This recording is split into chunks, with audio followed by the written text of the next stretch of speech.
வணக்கம் மக்களே, welcome to MBS family. பாப்போட லஞ்ச் பேக் வீடியோ பார்த்துடலாங்களா? பாப்பாவுக்கு வந்து இன்றைக்கி கேரட் சாப்பாடு தான் கொடுத்து விட்டுருந்தேன். நெய் ஊற்றி பரட்டி கொடுத்து விட்டாச்சு. அதோட உங்களுக்கு ஸ்நாக்ஸும் போட்டு வாட்டர் பாட்டில் தண்ணியும் ஃபில் பண்ணியாச்சு. மதியானத்துக்கு சாப்பிட்றதுக்கு வந்து பார்த்திங்கன்னா சாப்பாடு வந்து வச்சுட்டு நேற்று வச்ச மீன் குழம்பு அப்படியே இருந்துச்சு, நல்லா சூடு பண்ணி அதையும் எடுத்து வச்சாச்சு. அதுக்கப்புறம் வந்து பார்த்திங்கன்னா நண்டு சூப் வந்து பண்ணியிருந்தேன். இன்றைக்கி நண்டு ரசம்னு கூட சொல்லலாம். எங்கள் வீட்டில் எல்லாத்துக்குமே கொஞ்சம் சளி காய்ச்சல், அதனால் பார்த்திங்கன்னா நண்டு ரசம் வந்து பண்ணியாச்சு. அதோட எனக்கு வந்து பார்த்திங்கன்னா கருப்பு கவுனி அரிசி கஞ்சியும் வச்சாச்சு. 3-4 நாளைக்கு மேலே ஆகுது சாப்பிட்டு. இன்றைக்கி வந்து திருப்பி ஸ்டார்ட் பண்ணிட்டேன். அதோட மீனும் வந்து ஃப்ரை பண்ணி வச்சாச்சு. ஒரு சிஸ்டர் வந்து சொல்லியிருந்தாங்க, நீங்கள் வந்து பார்த்தீங்கன்னா குக்கரில் வந்து சாப்பாடு வைக்காதீங்க சிஸ்டர், வடிச்சுக்குங்க அப்படின்னு சொல்லியிருந்தாங்க. வடிக்கிற அளவுக்கு எங்களுக்கு டைம் இல்லைங்க. எல்லாருமே கொஞ்சம் ஒர்க்கு கிளம்புறோம். பாப்பாவும் ஸ்கூலுக்கு கிளம்பணும் இல்லைங்களா, டைம் இல்லாதனால தான் குக்கரில் வச்சுட்டேன்.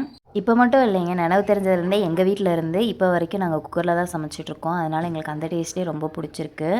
பாப்பா எடுத்துகிட்டு போகிற பேக் வந்து பார்த்திங்கன்னா அவங்க ஸ்கூலுக்கு போகிறக்கு முன்னாடி வாங்கின பேகு. அது வந்து இன்றைக்கி எடுத்துகிட்டு போகிறேன்னு சொல்லி அவங்களோட திங்ஸ் எல்லாம் வந்து இதில் வச்சு எடுத்துகிட்டு கிளம்பிட்டாங்க சாப்பிட்டு. புதுசாக யாராவது சேனல் பார்க்குறீங்கன்னா சப்ஸ்கிரைப் பண்ணிக்கிங்க. பாய்.